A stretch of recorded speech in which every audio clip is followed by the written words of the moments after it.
Saturn.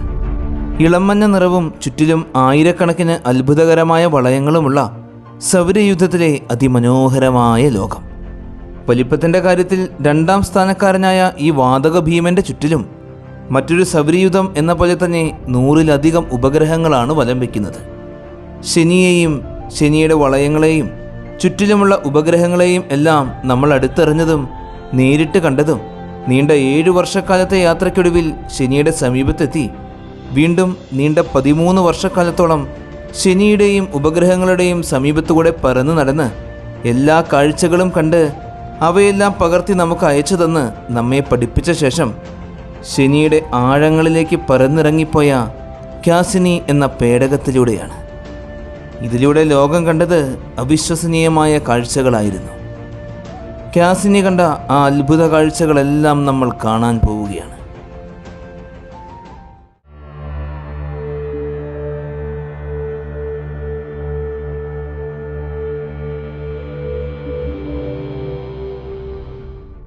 സൂര്യനിൽ നിന്നും ഏകദേശം 143 കോടി കിലോമീറ്ററുകൾക്ക് അകലെ 6ാമത്തെ ഗ്രഹമായിട്ടാണ് ശനി സൂര്യനെ വലം വയ്ക്കുന്നത്. വ്യാഴം കഴിഞ്ഞാൽ സൗരയൂഥത്തിലെ വലിപ്പത്തിൻ്റെ കാര്യത്തിൽ 2ാം സ്ഥാനക്കാരനാണ് ശനി. ഭൂമിയേക്കാളും 9 ഇരട്ടി വ്യാസമുള്ള ഒരു വാതക ഭീമൻ. 700 ഭൂമികളെ ഉൾക്കൊള്ളുവാൻ സാധിക്കുന്ന അത്രത്തോളം വലിപ്പമുള്ള ഈ ശനിയുടെ ആകെ വ്യാസം ഏകദേശം 1,16,000 കിലോമീറ്ററോളമാണ്. ഈ ഭീമൻ ഗ്രഹത്തെ മറ്റ് സകല ഗ്രഹങ്ങളിൽ നിന്നും വ്യത്യസ്തനാക്കുന്നതും സുന്ദരനാക്കുന്നതും ഇതിൻ്റെ ഇളമഞ്ഞ നിറവും ചുറ്റിലുമുള്ള അത്ഭുതകരമായ അനേകം വളയങ്ങളുമാണ്. സൗരയൂഥത്തിലെ ഏതൊരു ഗ്രഹത്തേക്കാളും ഏറ്റവും വിപുലവും സങ്കീർണവുമായ വളയ വ്യവസ്ഥയുള്ളത് ശനിക്കാണ്. ഇത്രമാത്രം വളയങ്ങൾ എങ്ങനെയായിരിക്കും ശനിക്ക് ചുറ്റിലും വന്നു ചേർന്നത്? കോടാനുകോടി വർഷങ്ങൾക്ക് മുമ്പ് ഇന്ന് നമുക്ക് കാണുവാൻ സാധിക്കുന്ന ഈ വളയങ്ങളൊന്നും തന്നെ ശനിക്ക് ചുറ്റിലും ഉണ്ടായിരുന്നില്ല. നമുക്ക് ആ കാലഘട്ടത്തിലേക്ക് പോകാം. 10 കോടി വർഷങ്ങൾക്ക് മുമ്പുള്ള കാലഘട്ടം. അന്നും ശനിക്ക് ചുറ്റിലും വളയങ്ങൾ ഉണ്ടായിരുന്നില്ല. എന്നാൽ നമ്മൾ ഇന്നേ വരെ കണ്ടിട്ടില്ലാത്ത തണുത്തുറഞ്ഞ ഒരു മഞ്ഞുലോകം ശനിക്ക് സമീപത്തുണ്ടായിരുന്നു. 400 കിലോമീറ്ററോളം വ്യാസമുള്ള പരിപൂർണമായും മഞ്ഞാൽ മൂടപ്പെട്ട വ്രിട്ടാസ് എന്ന അന്നത്തെ ശനിയുടെ ഉപഗ്രഹം. ഈ ഉപഗ്രഹം ശനിക്ക് തൊട്ട് സമീപത്തുകൂടിയായിരുന്നു ശനിയെ വലം വെച്ചിരുന്നത്. അതായത് ശനിയുടെ റോഷെ ലിമിറ്റിൻ്റെ സമീപത്തുകൂടെ. ഒരു പ്രപഞ്ച വസ്തുവിന് മറ്റൊരു വസ്തുവിൻ്റെ പ്രവേഗത്തെ നിഷ്ഫലമാക്കി സ്വന്തം ഗുരുത്വാകർഷണ വലയത്തിനുള്ളിൽ അകപ്പെടുത്തുവാൻ സാധിക്കുന്ന ദൂരത്തെയാണ് റോഷെ ലിമിറ്റ് അഥവാ റോഷെ പരിധി എന്ന് വിളിക്കുന്നത്.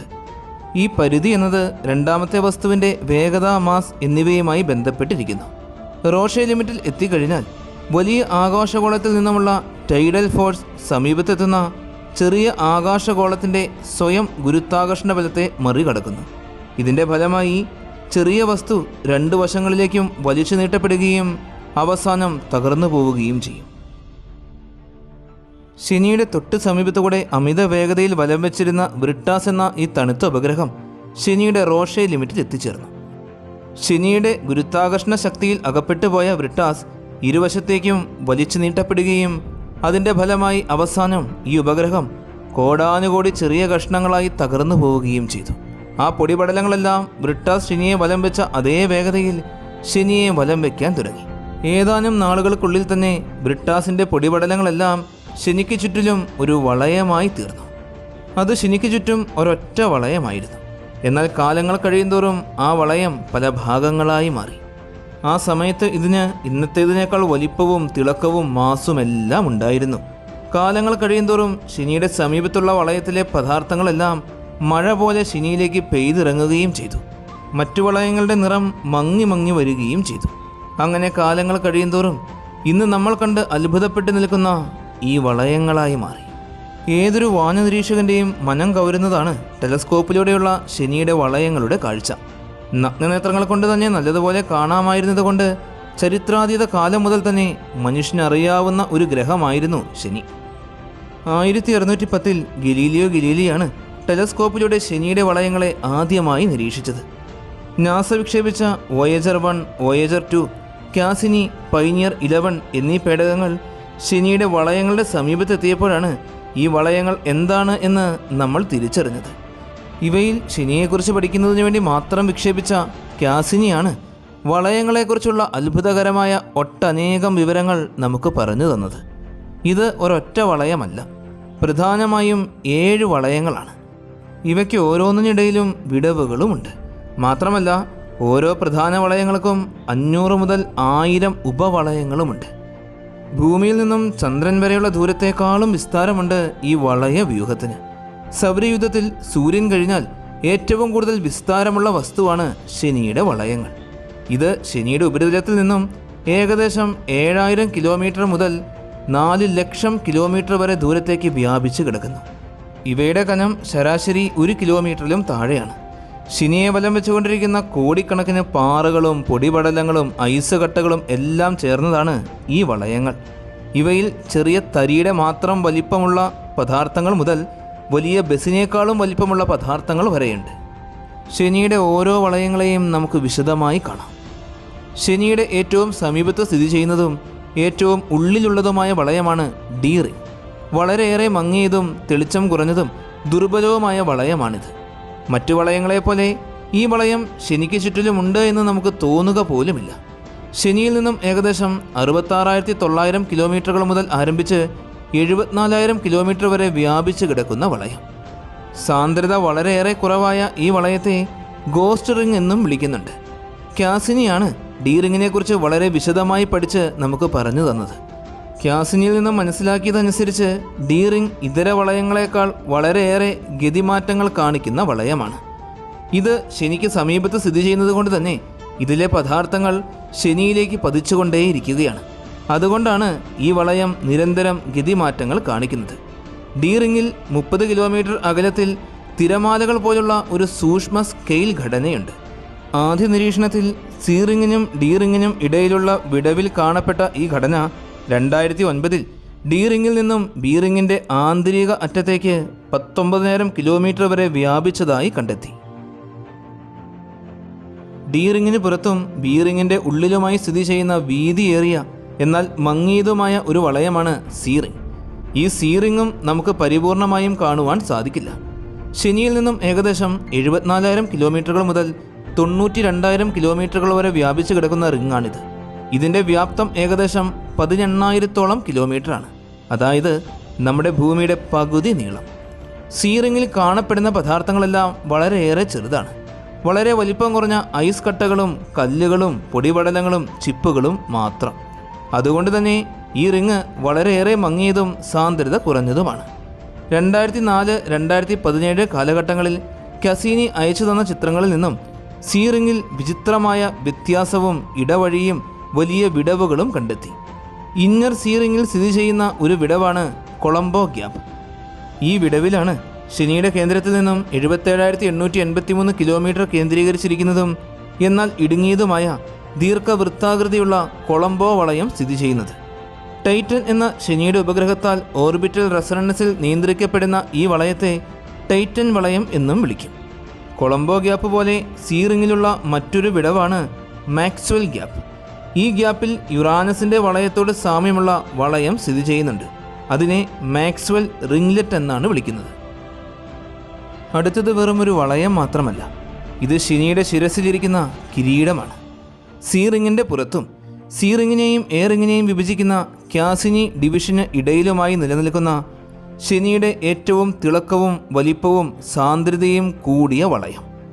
ശനിയിൽ നിന്നും ഏകദേശം 92,000 കിലോമീറ്ററുകൾ മുതൽ 1,17,500 കിലോമീറ്ററുകൾ വരെ നീണ്ടുകിടക്കുന്ന 25,500 കിലോമീറ്ററോളം വ്യാപ്തമുള്ള, അതായത് ഭൂമിയുടെ വലിപ്പത്തിന് തുല്യമായ വ്യാപ്തമുള്ള വലിയ വളയം ബി റിംഗ്. ഇതിനുള്ളിൽ കാണപ്പെടുന്ന പദാർത്ഥങ്ങളെല്ലാം വലുതും സാന്ദ്രവുമാണ്. ശുദ്ധമായ ഐസ് കണികകൾ, കല്ലുകൾ, ധൂളികൾ, ചെറിയ ഗ്രാവലുകൾ എന്നിവയാണ് ഈ റിങ്ങിനുള്ളിലുള്ളത്. ഏകദേശം 5 മീറ്ററുകൾ മുതൽ 15 മീറ്റർ വരെയാണ് ഈ റിങ്ങിൻ്റെ കനം. ഇതിൻ്റെ ഒപ്റ്റിക്കൽ ഡെപ്ത് 0.4 മുതൽ 5-ൽ കൂടുതൽ വരെ വ്യത്യസ്തപ്പെടുന്നുണ്ട്. അതായത് ബി വളയത്തിൻ്റെ ചില ഭാഗങ്ങളിലൂടെ കടന്നുപോകുന്ന പ്രകാശത്തിൻ്റെ 99% അത് കടത്തിവിടുന്നില്ല. ബി റിങ്ങിൻ്റെ പല വശത്തും സാന്ദ്രവും തെളിച്ചവും വ്യത്യാസമാണ്. നമ്മൾ ഡി, സി എന്നീ റിങ്ങുകളിൽ കണ്ടതുപോലെ ബി റിങ്ങിൽ വിടവുകളൊന്നും തന്നെയില്ല. ഈ പ്രദേശത്തിൻ്റെ അതിർത്തിയിൽ ഏകദേശം 2.5 കിലോമീറ്ററുകൾ വരെ ഉയരമുള്ള വലിയ മൺകൂനകൾ പോലുള്ള ഘടനകളുണ്ട്. വോയേജർ ബഹിരാകാശ പേടകങ്ങൾ പകർത്തി നൽകിയ ചിത്രങ്ങളിൽ നിന്നും വളരെ വിചിത്രമായൊരു പ്രതിഭാസം കാണുവാൻ സാധിച്ചു. സ്പോക്കറുകൾ എന്നറിയപ്പെടുന്ന 15 വർഷങ്ങളിൽ ഒരിക്കൽ മാത്രം പ്രത്യക്ഷപ്പെടുന്ന ഇരുണ്ട റേഡിയൽ അടയാളങ്ങൾ. ഈ സ്പോക്കറുകൾ ഉണ്ടാകാനുള്ള കാരണം ശനിയുടെ കാന്തിക ക്ഷേത്രം മൂലം ഉയർന്നു വരുന്ന ചെറിയ ചാർജുകളോ ചോർന്നു പോകുന്നതായ പൊടിപടലങ്ങളോ ആണെന്നാണ് നിലവിലുള്ള പഠനങ്ങൾ സൂചിപ്പിക്കുന്നത്. 25 വർഷങ്ങൾക്ക് ശേഷം 2004 കസീനി ശനിയുടെ സമീപത്തെത്തിയപ്പോൾ ഈ സ്പോക്കറുകൾ അപ്രത്യക്ഷമായി. തുടർന്ന് 2005 സെപ്റ്റംബർ 5 പകർത്തിയ ചിത്രങ്ങളിൽ അത് കാണപ്പെടുകയും ചെയ്തു. ശനിയുടെ ശൈത്യകാലത്തിൻ്റെയും വേനൽക്കാലത്തിൻ്റെയും മധ്യത്തിൽ അപ്രത്യക്ഷമാവുകയും വീണ്ടും പ്രത്യക്ഷപ്പെടുകയും ചെയ്യുന്ന ഒരു ഋതു പ്രതിഭാസമാണിത്. ശനിയുടെ ഏറ്റവും ഭാരം കൂടിയ വളയമാണ് ബി റിംഗ്. ശനിയുടെ വളയങ്ങളുടെ 80% ഭാരവും ബി റിങ്ങിൻ്റേതാണ്. ശനിയുടെ എ റിങ്ങിനും ബി റിങ്ങിനും ഇടയിൽ ഏകദേശം 4800 കിലോമീറ്ററോളം വീതിയുള്ള ഒരു മേഖലയുണ്ട്. ക്യാസിനി ഡിവിഷൻ എന്നാണ് ഇതറിയപ്പെടുന്നത്. ശനിയുടെ ചിത്രങ്ങളിൽ നമുക്ക് കാണുവാൻ സാധിക്കുന്ന കറുത്ത നിറമുള്ള ഇടവേളയാണിത്. ശനിയിൽ നിന്നും 1,17,000 കിലോമീറ്ററുകൾ മുതൽ 1,22,000 കിലോമീറ്ററുകൾ വരെ വിസ്തൃതിയിൽ കിടക്കുന്ന ഈ പ്രദേശം യഥാർത്ഥത്തിൽ ശൂന്യമല്ല. ഇതൊരു ലോ ഡെൻസിറ്റി റിംഗ് സോണാണ്. ഈ പ്രദേശം ഇതുപോലെയായി മാറിയതിനുള്ള പ്രധാന കാരണം ശനിയുടെ വളരെ ചെറിയ ഉപഗ്രഹമായ മീമസ് ആണ്. മീമസ് ക്യാസിനി ഡിവിഷനിലുള്ള പദാർത്ഥങ്ങളോട് 2:1 എന്ന റെസണൻസിലാണ് ശനിയെ വലം വയ്ക്കുന്നത്. അതായത് ക്യാസിനി ഡിവിഷനിലുള്ള ഒരു കണിക 2 തവണ ശനിയെ വലം വെച്ച് തീരുമ്പോൾ മീമസ് 1 തവണ വലം വെച്ച് തീർക്കും. ഇത് ഗ്രാവിറ്റേഷണൽ താളം സൃഷ്ടിക്കുന്നുണ്ട്. അതുമൂലം ഈ മേഖലയിൽ നിന്നും കണങ്ങൾ പുറത്തേക്ക് തള്ളപ്പെടും. അതുകൊണ്ടാണ് അവിടെ സാന്ദ്രത കുറഞ്ഞതും പ്രകാശം ഒരൽപ്പം മങ്ങിയതായി കാണുന്നതും. ഈ ക്യാസിനി ഡിവിഷൻ്റെ ഇന്നർ സൈഡിലായി സ്ഥിതി ചെയ്യുന്ന ഒരു ഗ്യാപ്പുണ്ട്. 1981 വോയേജർ 2 അയച്ചു തന്ന ചിത്രങ്ങളിൽ നിന്നുമാണ് ഹ്യൂജൻസ് ഗ്യാപ്പ് എന്നറിയപ്പെടുന്ന ആ വിടവ് നമ്മൾ ആദ്യമായി കാണുന്നത്. വളരെ തിളക്കമേറിയതും വളയങ്ങളിൽ ഏറ്റവും പുറത്തുള്ളതുമായ റിങ്ങാണ് എ റിംഗ്. ക്യാസിനി ഡിവിഷന് ശേഷം എഫ് റിങ്ങിന് തൊട്ട് മുൻപ് വരെയുള്ള ഭാഗത്താണ് എ റിംഗ് സ്ഥിതി ചെയ്യുന്നത്. ശനിയുടെ ഉപരിതലത്തിൽ നിന്നും 1,22,000 കിലോമീറ്ററുകൾ മുതൽ ആരംഭിച്ച് 1,36,775 കിലോമീറ്ററുകൾ വരെ പടർന്നു കിടക്കുന്ന ഏകദേശം 14,600 കിലോമീറ്ററോളം വീതിയുള്ള വലിയ ഭാഗമാണിത്. എ റിങ്ങിൽ പ്രധാനമായും ഐസ് കട്ടകളാണ് അടങ്ങിയിരിക്കുന്നത്. ഇവയുടെ ഭാരം പരസ്പരം വ്യത്യസ്തങ്ങളാണ്. ചെറിയ പൊടിപടലങ്ങൾ മുതൽ വലിയ കാറിനേക്കാളും വലിപ്പമുള്ള കട്ടകൾ വരെയുണ്ട്. എ റിങ്ങിൽ radial density waves, spiral bending waves എന്നിവ താറുമാറാക്കിയ ഘടനകൾ കാണുവാൻ സാധിക്കും. ഈ പ്രദേശത്ത് വലിയൊരു വിടവും കാണുവാൻ സാധിക്കും. ശനിയുടെ കേന്ദ്രത്തിൽ നിന്നും 1,33,590 കിലോമീറ്ററുകൾ അകലെ കേന്ദ്രീകൃതമായ എ വലയത്തിനുള്ളിൽ 325 കിലോമീറ്ററോളം വീതിയുള്ള ഒരു വിടവുണ്ട്, NK ഗ്യാപ്പ്. ഇതിലൂടെ ഭ്രമണം ചെയ്യുന്ന ചെറിയ ഉപഗ്രഹമായ പാനിൻ്റെ സാന്നിധ്യം മൂലമാണ് ഇത് സംഭവിക്കുന്നത്. ക്യാസിനി പേടകത്തിൽ നിന്നുമുള്ള ചിത്രങ്ങളിൽ നിന്നും ഈ വിടവിനുള്ളിൽ 3 നേർത്ത കെട്ടുകളുള്ള ചിത്രങ്ങളും നമുക്ക് കാണുവാൻ സാധിക്കും. എ റിങ്ങിൽ സ്ഥിതി ചെയ്യുന്ന 42 കിലോമീറ്ററോളം വീതിയുള്ള മറ്റൊരു വിടവാണ് കീലർ ഗ്യാപ്പ്. വളയത്തിൻ്റെ പുറത്തെ അറ്റത്തു നിന്നും ഏകദേശം 250 കിലോമീറ്ററുകൾ ഉള്ളിലാണ് ഇത് സ്ഥിതി ചെയ്യുന്നത്. 2005 മെയ് മാസം 1 കണ്ടെത്തിയ ഡാഫ്നിസ് എന്ന ചെറിയ ഉപഗ്രഹം ഇതിനുള്ളിലൂടെയാണ് ശനിയെ വലം വയ്ക്കുന്നത്. ഈ കീലർ വിടവിനെ ആദ്യമായി കണ്ടെത്തിയത് വോയേജർ പേടകമാണ്. 2006 കാസിനി പകർത്തിയ എ റിങ്ങിൻ്റെ ചിത്രങ്ങളിൽ 4 ചെറിയ ചന്ദ്രകലകൾ അഥവാ മൂൺ ലൈറ്റുകൾ കാണുവാൻ സാധിച്ചു. ഏകദേശം 100 മീറ്ററുകൾ മാത്രം വ്യാസമുള്ള ഇവയെ നേരിട്ട് കാണുവാൻ സാധിക്കാത്ത അത്രത്തോളം ചെറുതാണ്. എ റിങ്ങിൽ ഇതുപോലെ 100 കണക്കിന് മൂൺ ലൈറ്റുകളുണ്ട് എന്നാണ് കണക്കാക്കുന്നത്. എ റിങ്ങിനും എഫ് റിങ്ങിനും ഇടയിലുള്ള ഒരു ഭാഗമാണ് റോഷെ ഡിവിഷൻ. ക്യാസിനി ഡിവിഷൻ പോലെ വ്യക്തമായൊരു ഭിത്തിയോ വിടവോ ഇതിനില്ല. ഏകദേശം 1,36,775 കിലോമീറ്ററുകൾ മുതൽ 1,39,380 കിലോമീറ്ററുകൾ വരെ വ്യാപിച്ച് കിടക്കുന്ന വളരെയേറെ മങ്ങിയ പ്രദേശമാണ് ഈ റോഷെ ഡിവിഷൻ. നമ്മൾ ആദ്യം കണ്ട റോഷെ ലിമിറ്റ് എന്ന ഗ്രാവിറ്റേഷണൽ ഇൻഫ്ലുവൻസിന് കീഴിലുള്ള പ്രദേശമാണിത് എന്നാണ് കരുതപ്പെടുന്നത്. ഈ പ്രദേശത്തുള്ള കണികകൾക്ക് ഡെൻസിറ്റി വളരെയേറെ കുറവാണ്. ഐസും പാറക്കല്ലുകളുമാണ് ഈ പ്രദേശത്തുള്ളത്. ക്യാസിനി സ്പേസ് ക്രാഫ്റ്റിൽ നിന്നും ലഭിച്ച വിവരങ്ങളുടെ അടിസ്ഥാനത്തിൽ നമുക്ക് മനസ്സിലാക്കുവാൻ സാധിച്ചത് ഈ ഡിവിഷൻ ശരിക്കും ശൂന്യമല്ല എന്നും ഒരു ട്രാൻസ്മിഷൻ സോൺ ആണെന്നുമാണ്. റോഷെ ഡിവിഷൻ്റെ ആന്തരിക ഘടനയെക്കുറിച്ചുള്ള പഠനങ്ങൾ ഉപഗ്രഹങ്ങളുടെ രൂപീകരണത്തിൽ ഗ്രാവിറ്റി സ്ട്രെങ്ത് എങ്ങനെ പ്രവർത്തിക്കുന്നു എന്ന് മനസ്സിലാക്കുന്നതിനും പ്ലാനറ്ററി റിങ്സ് എങ്ങനെ ടൈമിൽ ഡെവലപ്പ് ചെയ്യപ്പെടുന്നു എന്ന് പഠിക്കുന്നതിനും വളരെയേറെ ഉപകാരപ്പെടുന്നു. റോഷെ ഡിവിഷൻ കഴിഞ്ഞാൽ നമ്മൾ ചെന്നു ചേരുന്നത് ശനിയുടെ ഏറ്റവും അത്ഭുതകരമായൊരു വളയത്തിലാണ്, എഫ് റിംഗ്. ശനിയുടെ ഏറ്റവും പുറത്തായി സ്ഥിതി ചെയ്യുന്ന ഈ എഫ് റിംഗ് മറ്റു വളയങ്ങളുമായി താരതമ്യപ്പെടുത്തുമ്പോൾ വളരെയേറെ കനം കുറഞ്ഞതും അസാധാരണ ഘടനയുള്ളതുമാണ്. ശനിയുടെ മധ്യഭാഗത്തു നിന്നും ഏകദേശം 1,40,180 കിലോമീറ്റർ ദൂരത്താണ് എഫ് റിംഗ് സ്ഥിതി ചെയ്യുന്നത്. ഇതിന് ശരാശരി 30,500 കിലോമീറ്ററാണ് വീതി. എഫ് റിങ്ങിൻ്റെ പ്രധാന പ്രത്യേകത അതിൻ്റെ ഡൈനാമിക് സ്വഭാവമാണ്. അതായത് ഈ വളയങ്ങൾക്ക് സ്ഥിരതയില്ല. ദിവസങ്ങൾക്കുള്ളിലോ മണിക്കൂറുകൾക്കുള്ളിലോ തന്നെ ഇതിൻ്റെ ആകൃതിയും ഘടനയും എല്ലാം മാറ്റപ്പെടാറുണ്ട്. ഇതിന് പ്രധാന കാരണം ഇതിന് സമീപത്തുകൂടെ ശനിയെ വലം വെച്ചുകൊണ്ടിരിക്കുന്ന പ്രോമിത്യൂസ്, പാൻഡോറ എന്നീ ശനിയുടെ 2 ഉപഗ്രഹങ്ങളാണ്. ഈ ഉപഗ്രഹങ്ങൾ എഫ് റിങ്ങിൻ്റെ ഇരുവശങ്ങളിലൂടെയുമാണ് ശനിയെ വലം വയ്ക്കുന്നത്. എഫ് റിങ്ങിനെ അത് കൺട്രോൾ ചെയ്യുന്നുണ്ട്. എഫ് റിങ്ങിനുള്ളിൽ പ്രധാനമായും ഉള്ളത് ഐസ് കട്ടകളും ചെറിയ ചെറിയ പാറകളുമാണ്.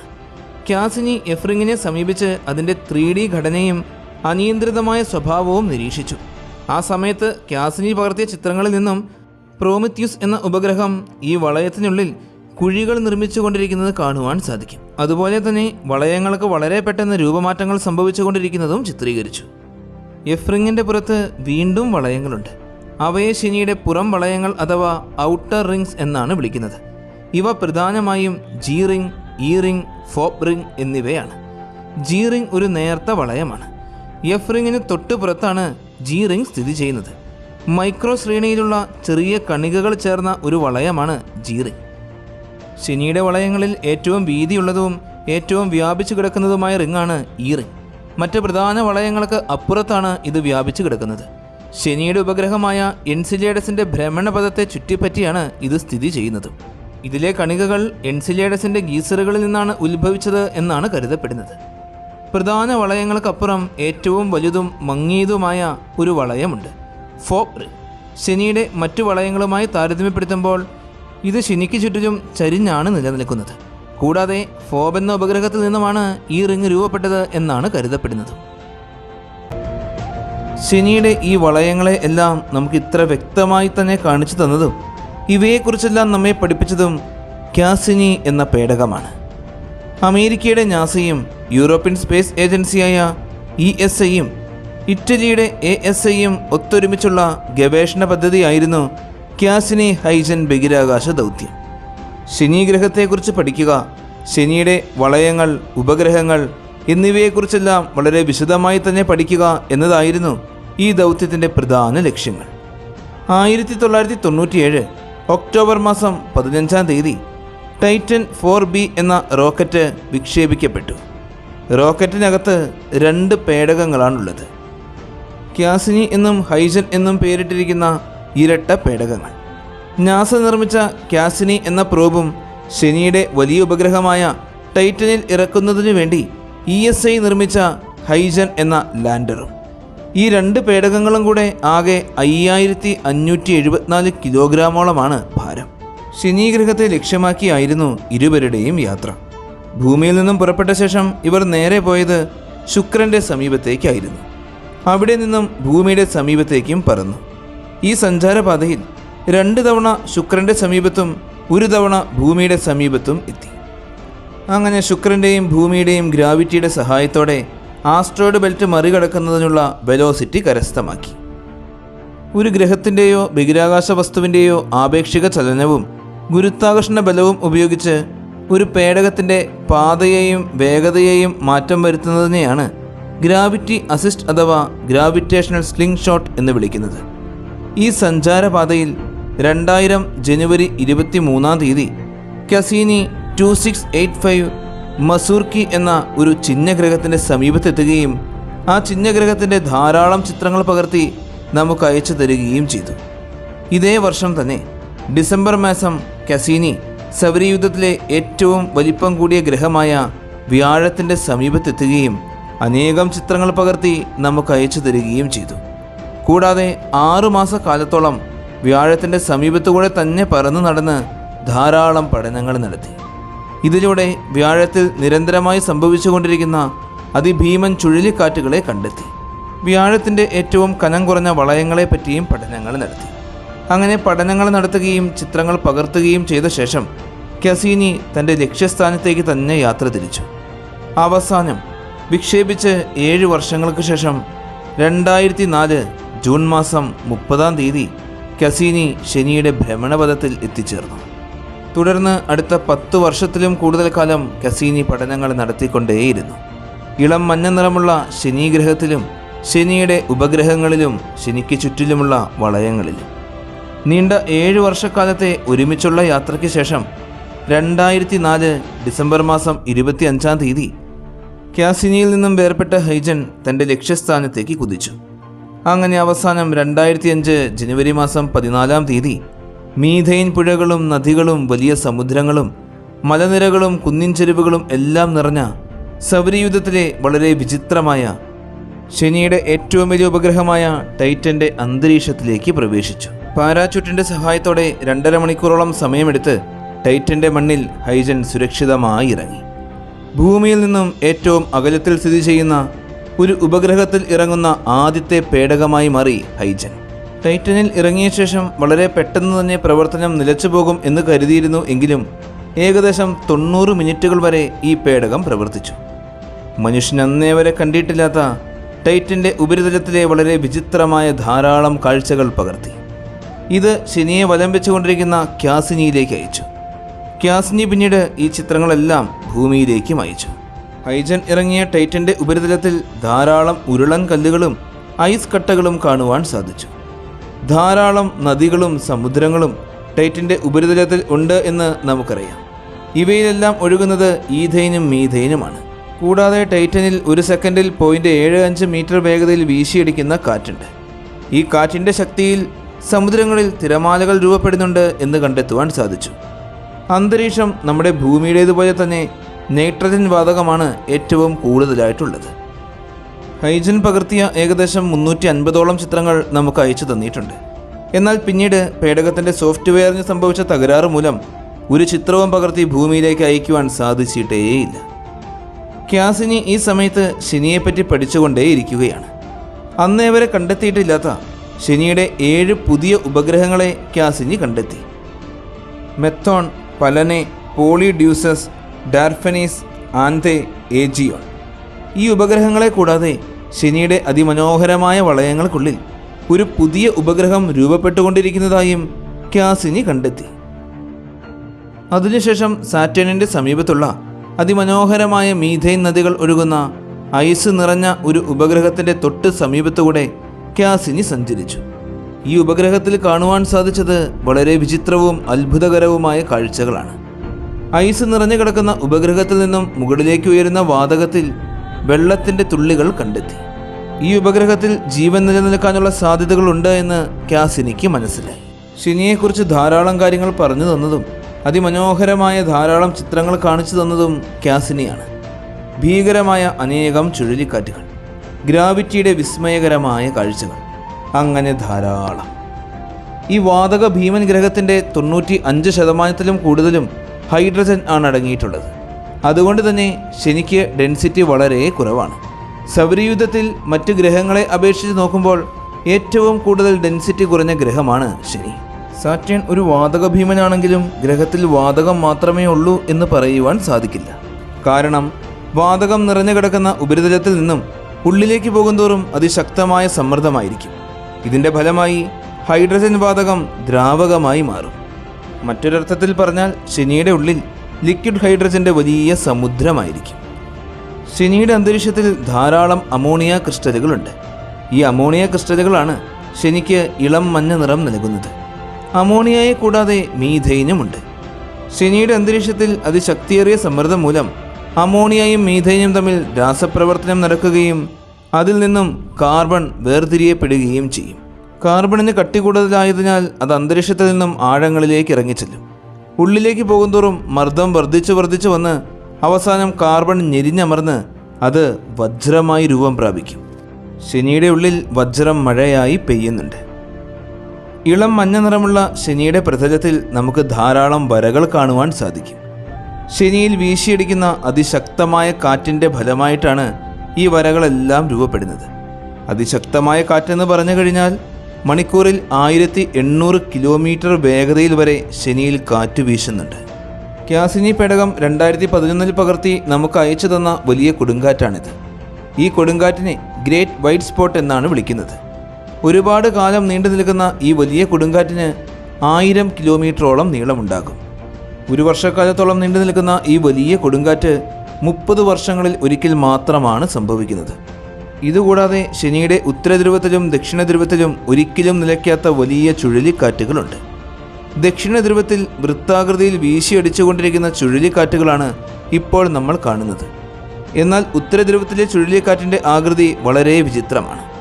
6 വശങ്ങളുള്ള ഷഡ്ഭുജാകൃതിയിലാണ് അവിടെ ചുഴലിക്കാറ്റുകൾ വീശിയടിക്കുന്നത്. ഇതിന് നമ്മുടെ ഭൂമിയേക്കാളും വലിപ്പമുണ്ട്. വീശിയടിച്ചുകൊണ്ടിരിക്കുന്ന ഈ കൊടുങ്കാറ്റുകൾക്കൊപ്പം വലിയ ഇടിമിന്നലുകളും ശനിയിൽ സംഭവിക്കുന്നുണ്ട്. ഭൂമിയിൽ സംഭവിക്കുന്ന ഇടിമിന്നലിൻ്റെ 1000 മടങ്ങിലും കൂടുതൽ വ്യാപ്തിയുള്ള വലിയ ഇടിമിന്നലുകൾ. ക്യാസിനി പേടകം പകർത്തിയ ഇടിമിന്നലാണ് ഇപ്പോൾ നമ്മൾ കേൾക്കുന്നത്. ഇപ്പോൾ ക്യാസിനി പറക്കുന്നത് ശനിയുടെ അന്തരീക്ഷത്തിലൂടെയാണ്. ഇനി പഠനങ്ങൾ നടത്തേണ്ടത് ശനിക്ക് ചുറ്റിലുമുള്ള മനോഹരമായ ഈ വളയങ്ങളെക്കുറിച്ചാണ്. അതിനുവേണ്ടി ശനിയുടെ തൊട്ട് സമീപത്തേക്ക് ക്യാസിനി പറന്നെടുത്തു. ശനിയുടെ വളയങ്ങൾക്കിടയിലൂടെയുള്ള ഈ യാത്രയിൽ ഈ വളയങ്ങളുടെ ഉത്ഭവത്തെക്കുറിച്ച് ധാരാളം പഠനങ്ങൾ നടത്തി.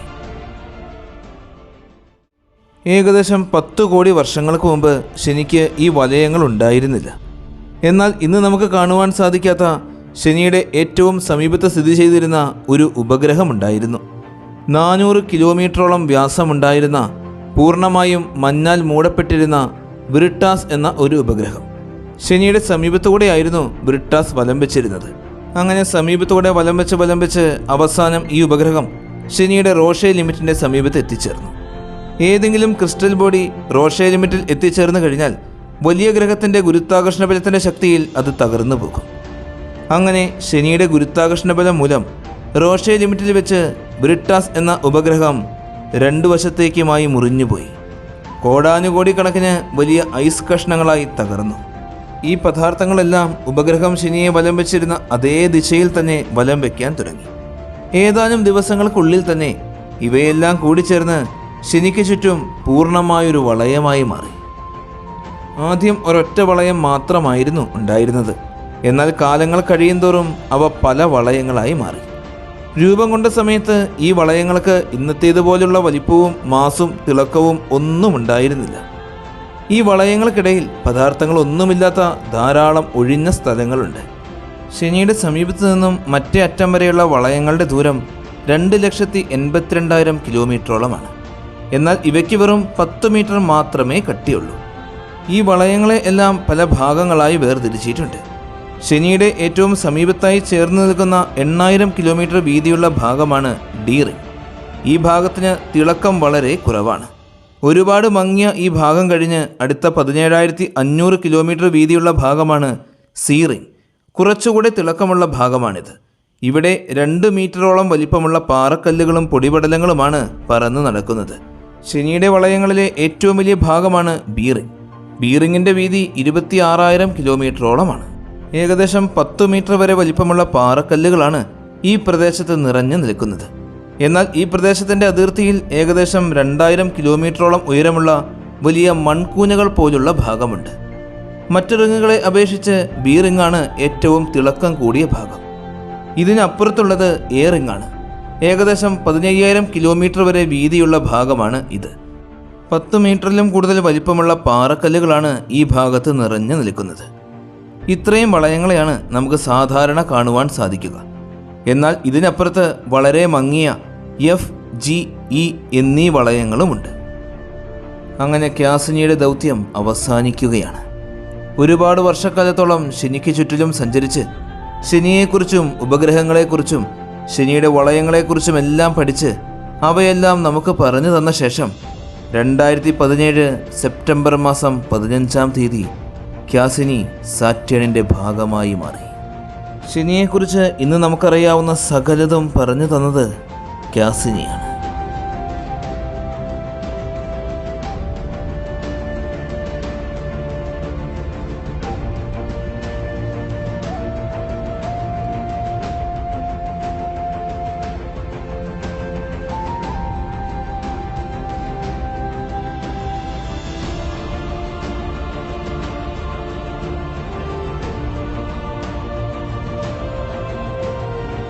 ഈ വലിയ ദൗത്യത്തെക്കുറിച്ചുള്ള ഈ ഒരു വീഡിയോ എല്ലാവർക്കും ഒരുപാട് ഇഷ്ടമായി എന്ന് വിശ്വസിക്കുന്നു.